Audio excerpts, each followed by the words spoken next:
شب رمضان شب رمضان شب رمضان شب رمضان شب رمضان شب رمضان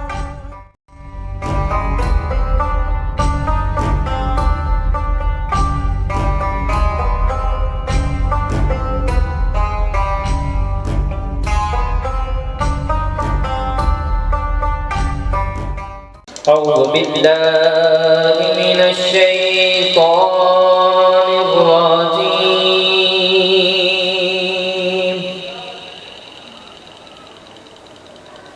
بسم الله الرحمن الرحيم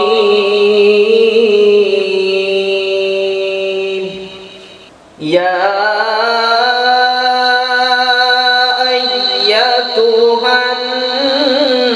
النفس المطمئنة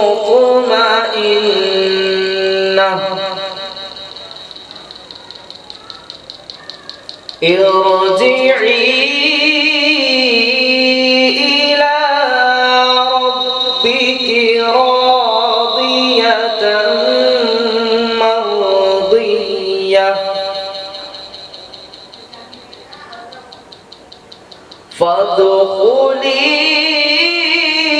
في عبادي وادخلي جنتي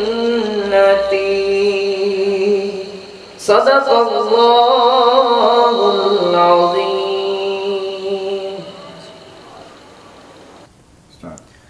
بسم اللہ الرحمن الرحیم. اللہ کے نام سے شروع جو بڑا مہربان اور نہایت رحم والا ہے. ہمارے تمام ناظرین جو اس وقت ہمیں دیکھ رہے ہیں ان تمام ناظرین کو السلام علیکم ورحمۃ اللہ وبرکاتہ.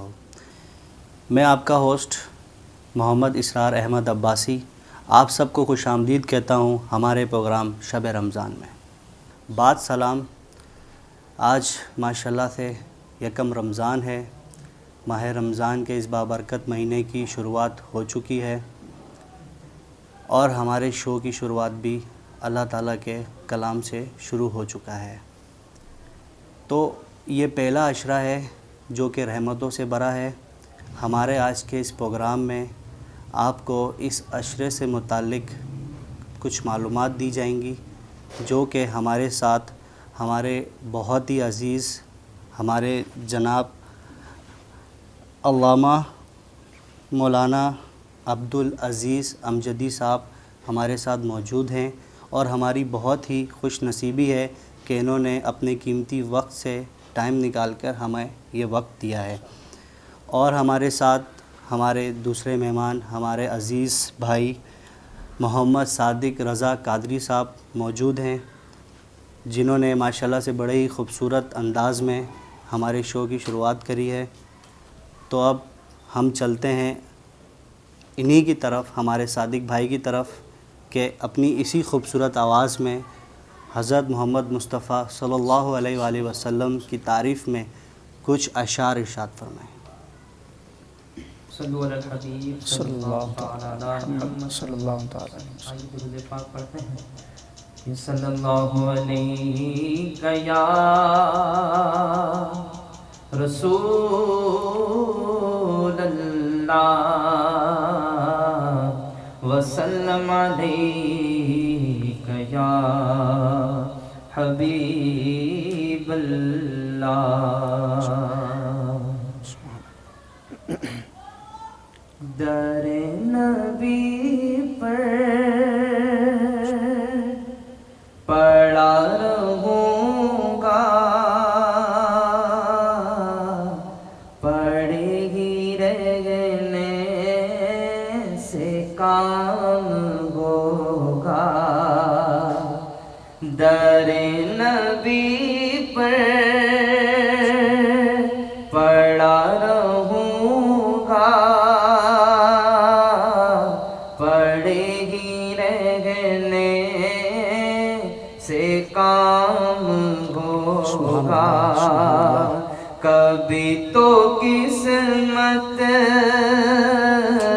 کھولے گی میری، کبھی تو میرا سلام ہوگا، کبھی تو قسمت کھولے گی میری، کبھی تو میرا سلام ہوگا۔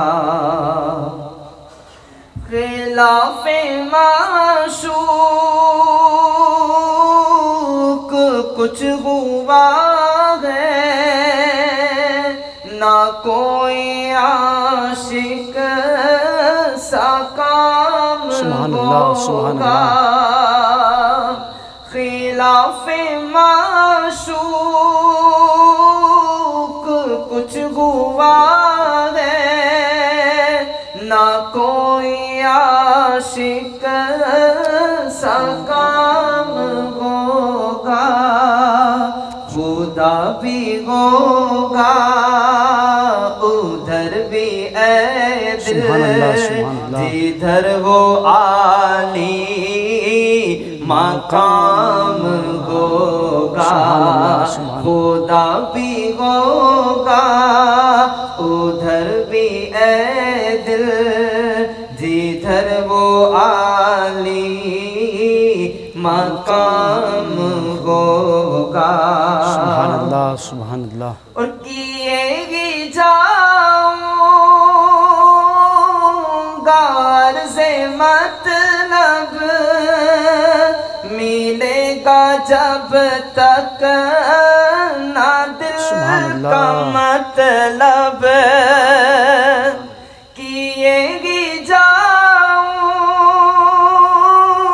گا عرض مطلب، ملے گا جب تک نہ دل کا مطلب، نہ شام مطلب کی صبح ہوگی، نہ شام مطلب کی صبح ہوگی، نہ یہ فسانہ تمام ہوگا، در نبی پر پڑا رہوں گا، پڑے گی رہنے سے کام ہوگا،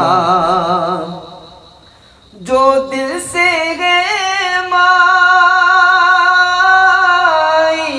پیغمبر، یہ اس کی پہچان ہے مقدر، جو دل سے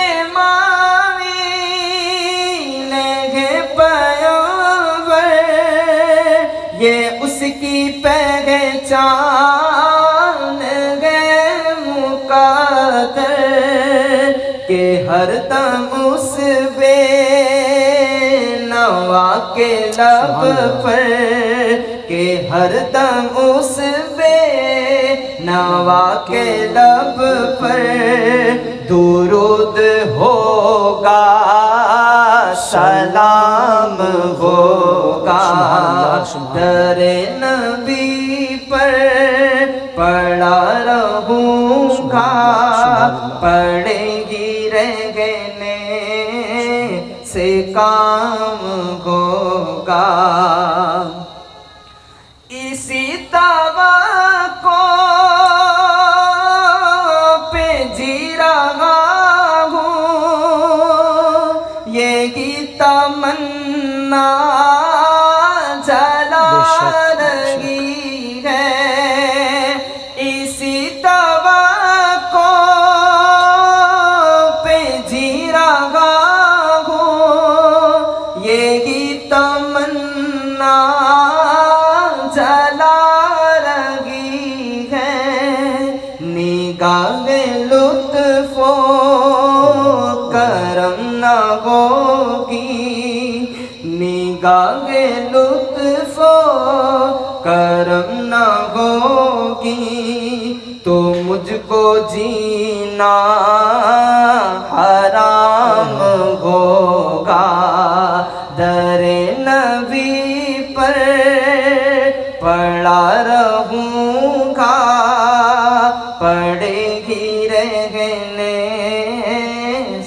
کام ہوگا، کبھی تو قسمت کھولے گی میری، کبھی تو میرا سلام سبحان اللہ سبحان اللہ سبحان اللہ سبحان ماشاء اللہ، سبحان اللہ.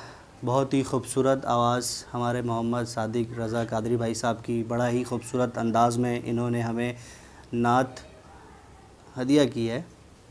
اسی کے ساتھ ہم چلتے ہیں ایک چھوٹے سے وقفے کی طرف، اور وقفے کے بعد علامہ صاحب کی طرف آئیں گے جو کہ ہمیں پہلے عشرے کے بارے میں کچھ خصوصی معلومات اور کچھ ایک چھوٹا سا بیان دیں گے.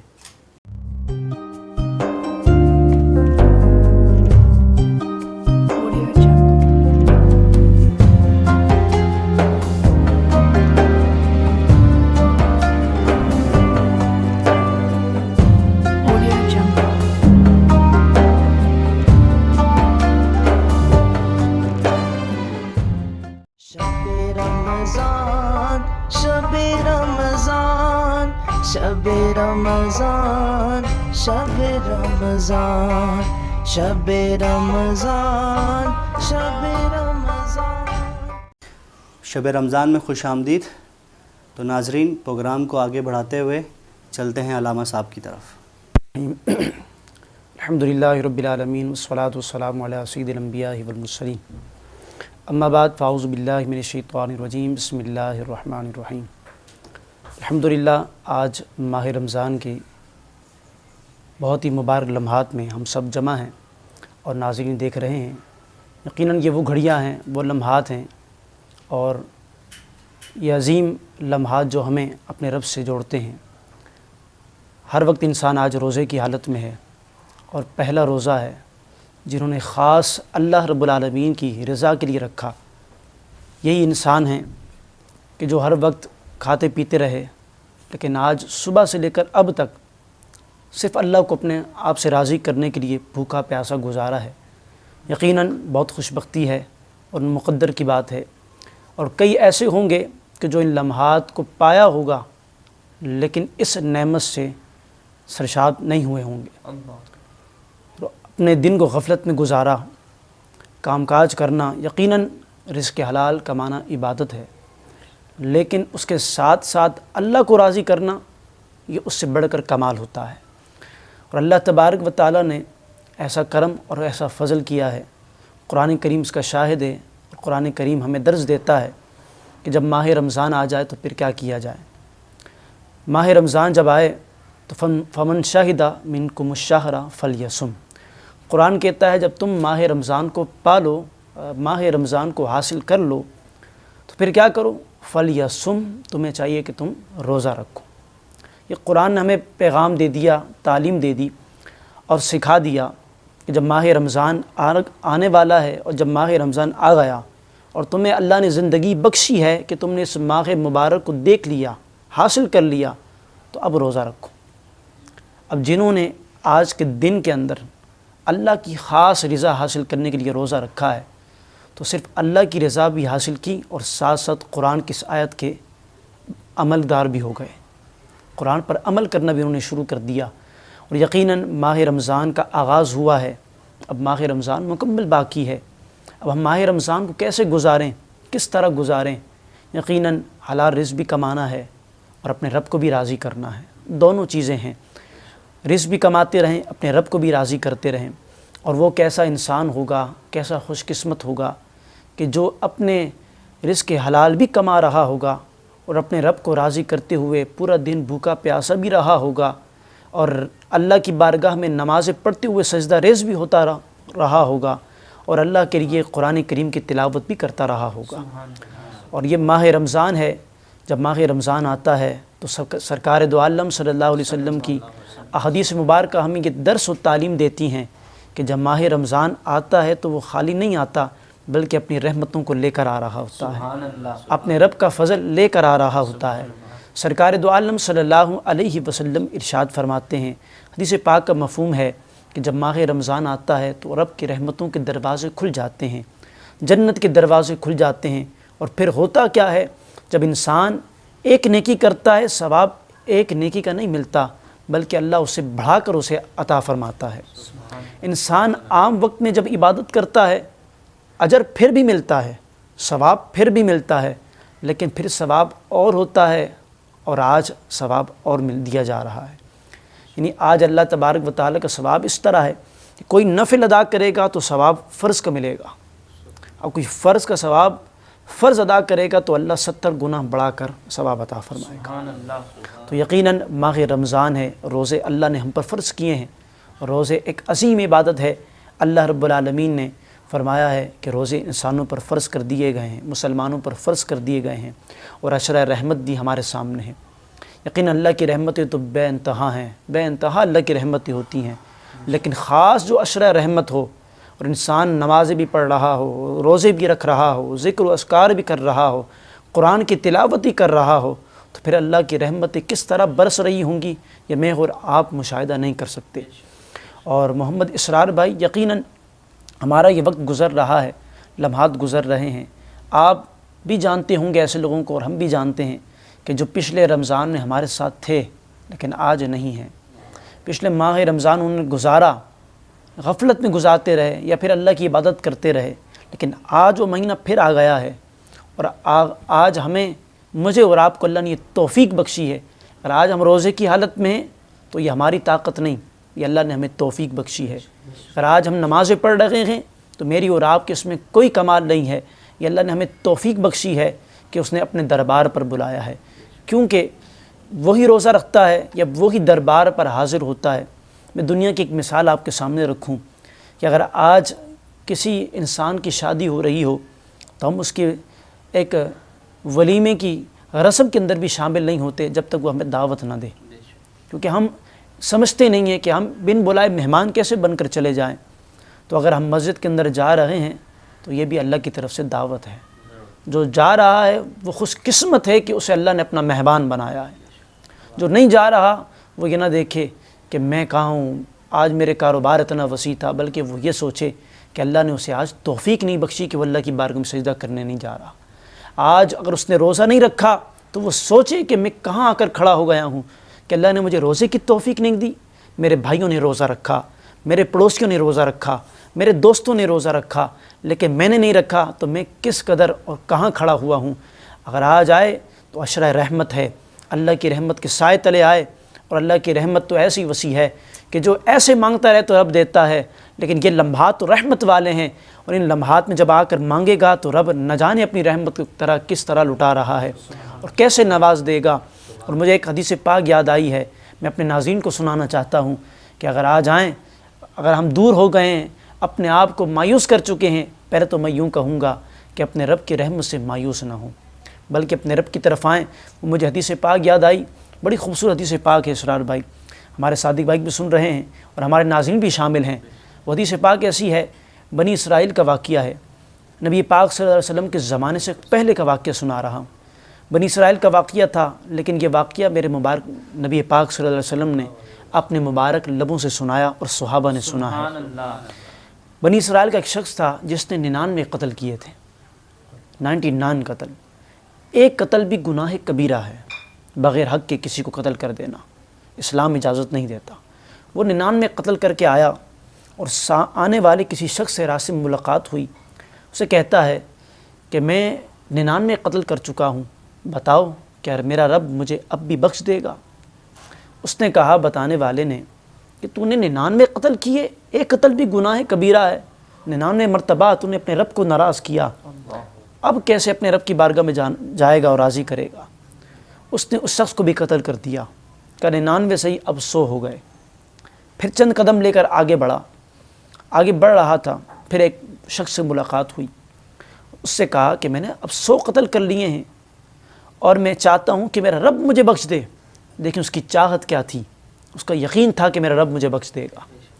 اب وہ شخص کے پاس آیا، اس شخص نے کہا میرا رب تو بڑا مہربان ہے، تو نے 100 قتل کیے، رب کی بارگاہ میں بخشش مانگ، رب تو بے پناہ کرم کرنے والا ہے، بخشش فرما دے گا۔ پھر اس شخص نے اس شخص کو کہا کہ ایسا کر، قریب ہی ایک نیکیوں کی آبادی ہے جہاں اللہ کے نیک بندے رہتے ہیں، وہاں جا، اللہ کی بارگاہ میں ان کے صدقہ پیش کر، اللہ تیرے سارے گناہوں کو معاف کر دے گا۔ اور تجھے اللہ اپنی رحمت کے صدقے پاک و صاف کر دے گا۔ اب اسرار بھائی ہوتا کیا ہے، وہ چند ہی قدم چلتا ہے کہ اس کی جسم سے روح پرواز کر جاتی ہے۔ اب اس کا انتقال ہو گیا، اب اس کا جسم پڑا ہے، اب چند ہی قدم ایک شخص کو قتل کر آ رہا ہے، وہاں اس کا جسم پڑا ہے، اب یہاں جسم گرتا ہے، اب فرشتے آ جاتے ہیں جہنم کے، 100 قتل کیے ہیں، اب فرشتے جہنم کے آ گئے، تھوڑا سا وقت گزرتا ہے کہ جنت کے فرشتے بھی آ جاتے ہیں کہ ہم لے کر جائیں گے۔ اب آپس میں کلام شروع ہو جاتا ہے فرشتوں کا، جہنم کے کہتے ہیں کہ 100 قتل کیا، ہم لے کر جا رہے ہیں، یہ اس کا جرم ہے۔ جنت کے فرشتوں نے کہا اس کی نیت توبہ کی تھی، ہم اسے لینے کے لیے آئے ہیں۔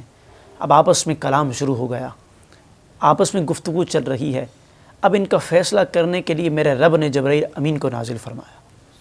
اب جبرائیل امین آئے اور کہا بات کیا ہے، بات دونوں کی سنی اور کہا ایسا کرتے ہیں، اللہ تبارک و تعالیٰ نے جو حکم دیا، فیصلہ ہم یوں کرتے ہیں کہ ہم ناپتے ہیں، اگر جس شخص کو قتل کر کے آ رہا ہے اس کے قریب ہے تو جہنم کے فرشتے لے جائیں، اگر یہ جس نیت کے ساتھ توبہ کرنے کے لیے چلا تھا اور جس طرف چلا تھا اگر وہ آبادی قریب ہے تو جنت کے فرشتے لے جائیں گے۔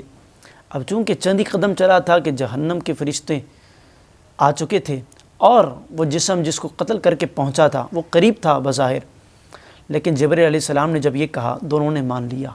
اب اللہ کا کرم ہوتا ہے، اللہ کی رحمت برستی ہے، اور عشرۂ رحمت نہ جانے اب کتنی رحمت برس رہی ہوگی۔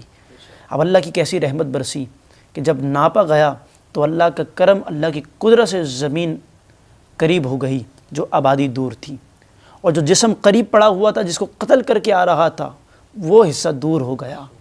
اب اس شخص کو جنت کے فرشتے لے کر جا رہے ہیں۔ میں اس واقعے سے اپنے ناظرین کو بتانا یہ چاہتا ہوں کہ اللہ تبارک و تعالیٰ کی رحمت بے انتہا ہے، اللہ کی رحمت سے مایوس مت ہوں، آئیں اللہ کی رحمت میں۔ اگر آج کا روزہ آپ نے نہیں رکھا تو کل کا روزہ ہے، باقی رمضان ہمارے سامنے موجود ہے۔ اگر آج ہم نے دن غفلت میں گزارا، نمازیں نہیں پڑھی، قرآن کی تلاوت نہیں کی تو ماہ رمضان موجود ہے۔ مایوس مت ہوں اللہ کی رحمت سے، اللہ کی رحمت تو ایسی ہے، حدیثوں میں آتا ہے کہ اگر کافر کو پتہ چل جائے کہ اللہ کی رحمت اتنی ہے، اللہ کی رحمت اتنی ہے، جنتیں باغات ہیں، تو وہ کبھی اللہ کی رحمت سے نا امید نہ ہو۔ کافر، ہم تو مسلمان لوگ ہیں، ہمیں تو ہر قدم اٹھتا ہے تو اپنے رب کی رحمت پر نظر ہوتی ہے کہ اگر آج ہم رزق حلال کمانے کے لیے نکلے ہیں تو ہماری کوئی طاقت نہیں، ہمیں رزق ہمارا رب دے گا، ہم تو مسلمان ہیں۔ تو میں اپنے ناظرین کو یہی کہنا چاہوں گا کہ اپنے دن کو غفلت میں گزارا، اپنے آپ کو قرآن سے دور رکھا، اپنے آپ کو نمازوں سے دور رکھا، آئیں اب بھی وقت ہے نمازوں کی طرف، اور ماہ رمضان کا آغاز ہوا ہے، پورا رمضان باقی ہے، آج پہلا دن ہمارے درمیان سے گزر رہا ہے، اور میں کہوں گا اب بھی وقت ہے، مغرب کے بعد افطار ہوگی، اب بھی وقت ہے اللہ کی بارگاہ میں توبہ کریں، کیونکہ اس انسان نے جو ہم نے واقعہ سماعت کیا صرف اس کی نیت اخلاص کی تھی، توبہ کے لیے نیت کی اور چند قدم چلا اور روح پرواز کر گئی، لیکن اللہ نے بخش دیا ہے۔ اگر آج ابھی آپ پروگرام دیکھ رہے ہیں، ہمیں سن رہے ہیں، تو اللہ کی خاص رضا حاصل کرنے کے لیے اسے معافی مانگتا ہوں اور تیری رضا کی خاطر معافی کا طلبگار ہوں۔ مولا مجھے بخش دے، جو روزہ چھوڑ دیا ہے اس کی قضا کروں گا، اور اگر روح بھی پرواز کر گئی تو اگر اخلاص نیت ہوا، توبہ کی پکی نیت ہوئی تو میرے رب کی رحمت بڑی وسیع ہے۔ اللہ رب العالمین چاہے گا تو ایسی برکتوں سے، رحمتوں سے اللہ رب العالمین ہماری بخشش فرما دے گا۔ اور اسرار بھائی آپ نے کہا عشرۂ رحمت ہے، یقیناً اللہ تبارک و تعالیٰ کی بڑی رحمتوں کا نزول ہو رہا ہے، اور ہمیں اس مہینے کو بڑی کمال کے ساتھ، عزتوں کے ساتھ، آداب کے ساتھ گزارنا چاہیے۔ اور ماہ رمضان یقیناً اب افطاری کا وقت قریب ہے، ہم افطاری کریں گے، ہر انسان افطاری کے دسترخوان پر اپنے ہاتھوں کو اٹھائے گا، اپنے رب کی بارگاہ میں التجائیں کرے گا، اور اسی وقت اللہ کی رحمت سے نا امید نہ ہو، رب کی رحمت کا سوال کرتا رہے۔ رب کی رحمت برس رہی ہے، اور آج جو کل ہم نے گزشتہ تراویح ادا کی، آج بھی تراویح ادا کریں گے، تو میں اپنے ناظرین کو دعوت دوں گا تراویح کی طرف بھی قدم بڑھائیں، تراویح بھی ادا کریں، کیونکہ ہوتا یہ ہے کہ ماہ رمضان جب شروع ہوتا ہے تو شروع میں انسان کے دل بڑے جذبے کے ساتھ قرآن کی تلاوت بھی کرتا ہے، نمازیں بھی پڑھتا ہے، روزے بھی رکھتا ہے، نماز تراویح بھی پڑھتا ہے، لیکن جیسے ہی ایام گزرتے چلے جاتے ہیں وہ نمازوں سے دور، روزوں سے دور، قرآن کی تلاوت سے دور ہوتے چلے جاتے ہیں۔ پھر وہ اپنے علاقوں کی سطحوں میں گیم کے جو معاملات چل رہے ہوتے ہیں وہاں پر اپنی توجہ لے جاتے ہیں۔ میں یوں اپنی توجہ ناظرین کی اس طرف لے جانا چاہتا ہوں کہ ہر دن کا روزہ، ہر دن کی عبادات، ہر دن کی قرآن کی تلاوت یہ سوچ کر کریں کہ ہو سکتا ہے ہمارا آخری وقت ہو، یا اللہ نے ہمیں آخری موقع دیا ہو کہ قرآن کی تلاوت کریں گے، نہ جانے یہ وقت ہمیں پھر ملے گا یا نہیں ملے گا۔ ہم نمازیں پڑھ رہے ہیں، نہ جانے پھر اللہ کی بارگاہ میں سبحان ربی الاعلیٰ کہنے کا موقع ملے گا یا نہیں ملے گا۔ نہ جانے یہ ماہ رمضان جو آیا ہے ہمارے پاس، تشریف لایا ہے ہماری بخشش کے لیے، تشریف لایا ہے اپنی رحمت ہمیں لٹانے کے لیے۔ آئندہ رمضان تو آئے گا لیکن ہم ہوں یا نہ ہوں کون جانتا ہے۔ تو اپنے ناظرین کو یہ کہوں گا کہ اپنے زندگی کو غفلت میں نہ گزاریں، اپنے وقت کو غفلت میں نہ گزاریں، آئیں اللہ کی رحمت کی طرف، نمازوں کی پابندی کریں، قرآن کی تلاوت کریں۔ دن میں 5 نمازیں فرض ہیں، 5 نمازوں کو پابندی سے پڑھتے رہیں۔ اور مزے کی بات تو یہ ہے اسرار بھائی، ماہ رمضان تو ایسا ہے کیونکہ روزہ رکھ کر نمازیں پڑھ کر سوتا بھی رہا نا تو اللہ سونے کا بھی اسے ثواب عطا فرمائے گا، کیونکہ وہ عبادت کی حالت میں ہے، اللہ کے ایک فرض ادا کر رہا ہے، کیونکہ روزہ فرض ہے، ایک فرض ادا کر رہا ہے، اس حالت میں سو بھی رہا ہے تو اللہ کی رحمت میں ہے، اللہ کے فضل میں ہے، اللہ کے کرم میں ہے۔ اور اللہ تبارک و تعالیٰ کا تو ایسا فضل ہے، ماہ رمضان ایسا کرم ہے کہ جس میں عبادت کو ثواب بھی اللہ بڑھا دیتا ہے، عبادت کا اجر بھی اللہ بڑھا دیتا ہے۔ اور ماہ رمضان میں جو انسان روزے رکھتا ہے، اب دیکھتے ہیں کہ پورا دن بھوکا پیاسا رہتا ہے تو منہ کے اندر بو پیدا ہو جاتی ہے، لیکن ہم تو اسے بو کہتے ہیں۔ سنیں حدیث پاک ہمیں کیا کہتی ہے، نبی پاک صلی اللہ علیہ وسلم نے فرمایا رب کی بارگاہ میں وہ انسان کی بو مشک کی خوشبو سے زیادہ پاکیزہ ہوتی ہے۔ سبحان اللہ، یہ اللہ کا کرم ہے اس بندے پر جو روزے کی حالت میں ہے۔ ورنہ ہم زندگی گزارتے ہیں دیگر ایام کے اندر، جب ہم کسی کے سامنے جائیں تو منہ سے بو آ رہی ہو ہم شرمندہ ہو جاتے ہیں، لیکن ماہ رمضان میں اگر کسی کے پاس جائیں تو ہم بو بھی آ رہی ہو لیکن سامنے والا بندہ اگر اس کے دل میں یہ بات سرکار کی حدیث موجود ہو تو وہ یہ کہے گا کہ بظاہر ہمیں بو لگ رہی ہے، اللہ کی بارگاہ میں تو یہ مشک سے بھی زیادہ خوشبودار نظر آ رہی ہے۔ تو اللہ کی بڑی رحمتیں ہیں، اللہ کا بڑا کرم ہے۔ میں دعا کرتا ہوں اللہ رب العالمین یہ عشرہ رحمت بھی، پھر عشرہ مغفرت بھی، پھر عشرہ نجات بھی اللہ ہمیں اپنی عبادات میں گزارنے کی توفیق عطا فرمائے، اور جب تک ہم زندہ رہیں اللہ ہمیں اپنی عبادات میں اپنی زندگی کو گزارنے والا بنائے۔ اللہ اپنے محبوب پاک صلی اللہ علیہ وسلم کی بتائے ہوئی شریعت پہ گزارنے کی توفیق عطا فرمائے۔ جس طرح نبی پاک صلی اللہ علیہ وسلم نے ہمیں سکھایا کہ ماہ رمضان کو کس طرح گزارنا ہے، اللہ ہمیں اس طرح گزارنے کی توفیق عطا فرمائے۔ آمین بجاہ النبی الکریم۔ ماشاءاللہ علامہ صاحب نے بڑے ہی خوبصورت انداز میں ہم سب کی رہنمائی کری ہے۔ اسی کے ساتھ چلتے ہیں ایک بریک کی طرف اور واپس لوٹ کر پھر علامہ صاحب سے کچھ سوال جواب جو کہ ہمارے ناظرین کی طرف سے سوالات آئے ہیں ان کے جوابات آپ سے انشاءاللہ ہم لیں گے۔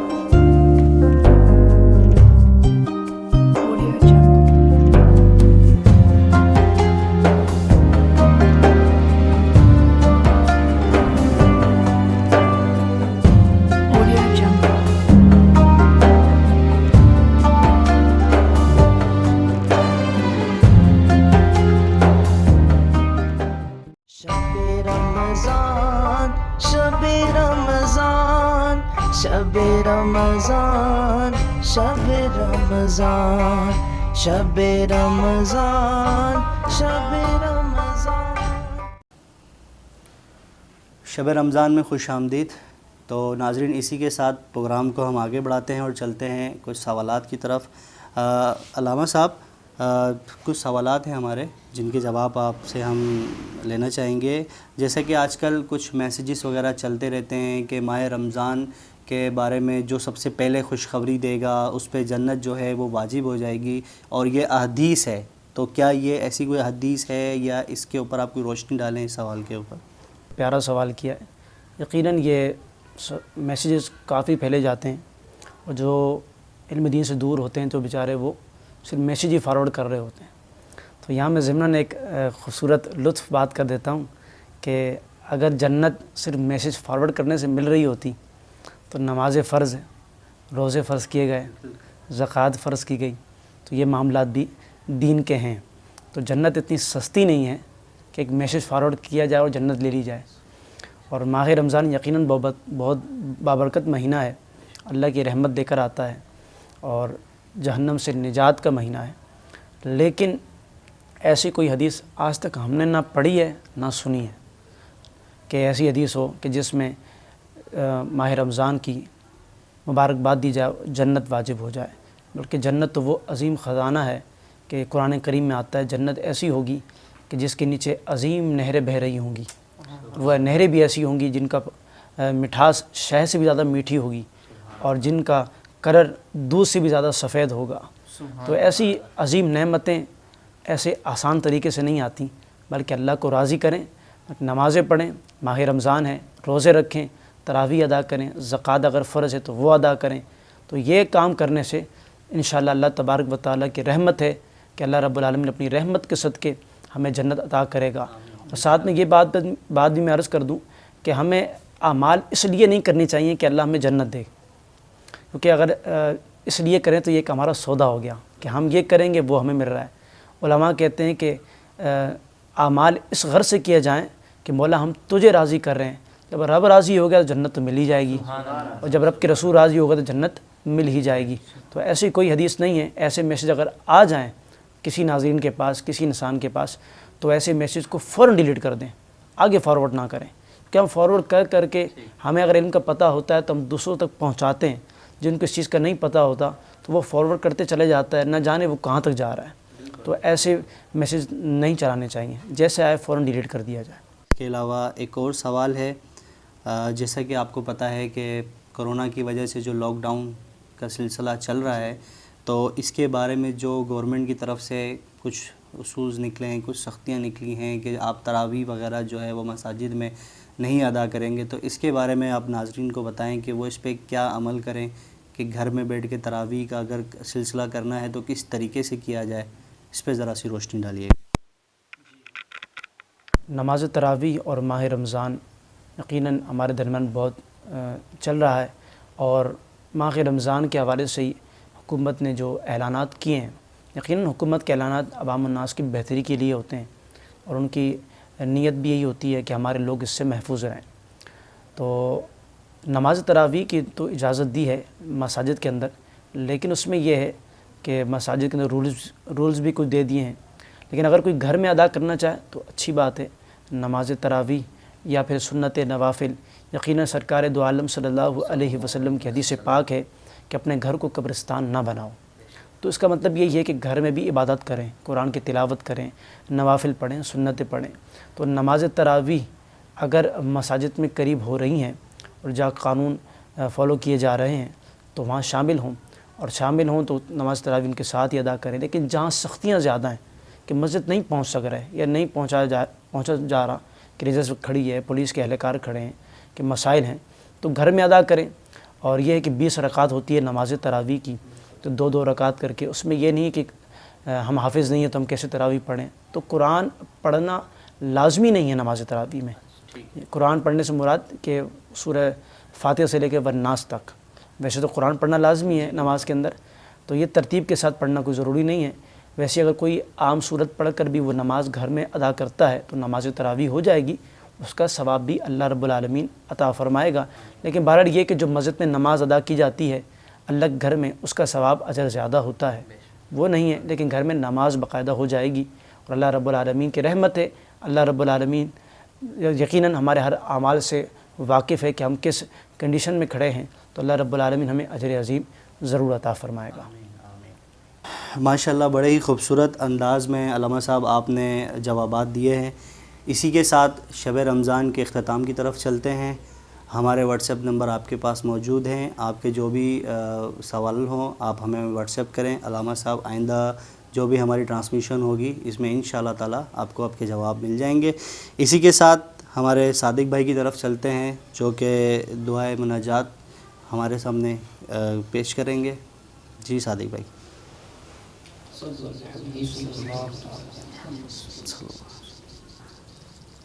سر خم ہاتھ میں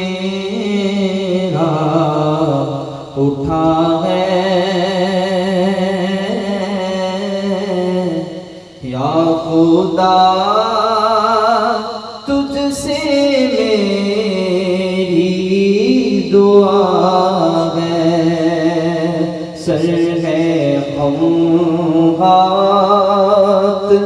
میرا اٹھا ہے، یا خدا تجھ سے میری دعا ہے، فضل کی رحم کی التجا ہے، مولا فضل کی رحم کی التجا ہے، یا خدا تجھ سے میری دعا ہے، یا خدا تجھ سے میری دعا ہے، قلب میں یاد لب پر ثنا ہے، میرے ہر درد کی یہ دوا ہے، قلب میں یاد لب پر ثنا ہے، میرے ہر درد کی یہ دوا ہے، کون دکھیوں کا تیرے سوا ہے، مولا کون دکھیوں کا تیرے سوا ہے، یا خدا تجھ سے میری دعا ہے، یا خدا تجھ سے میری دعا ہے، حب دنیا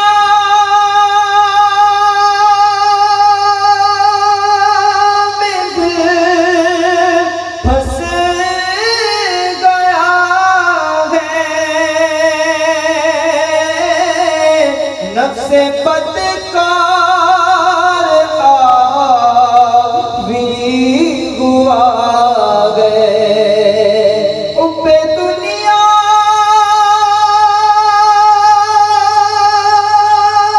میں دل پھنس گیا ہے،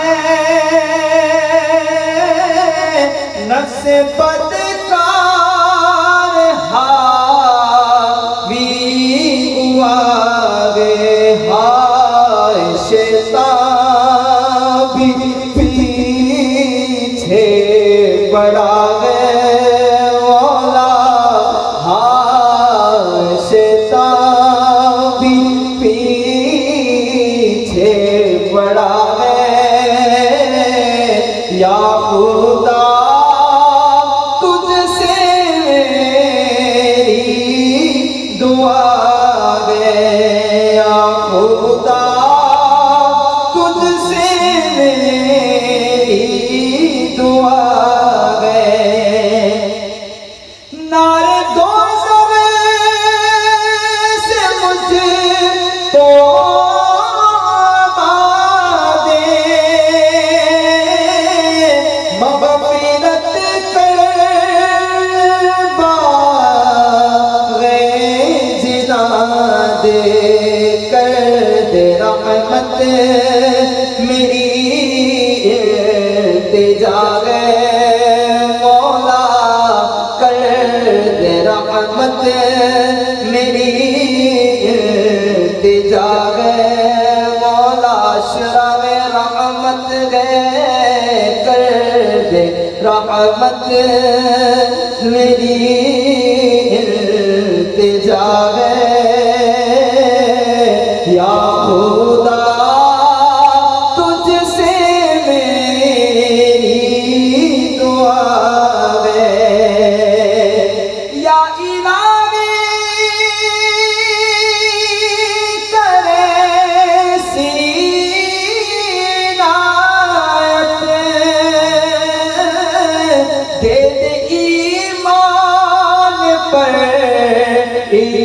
استقامت یا الہی کرے سی عنایت دے دے ایمان پر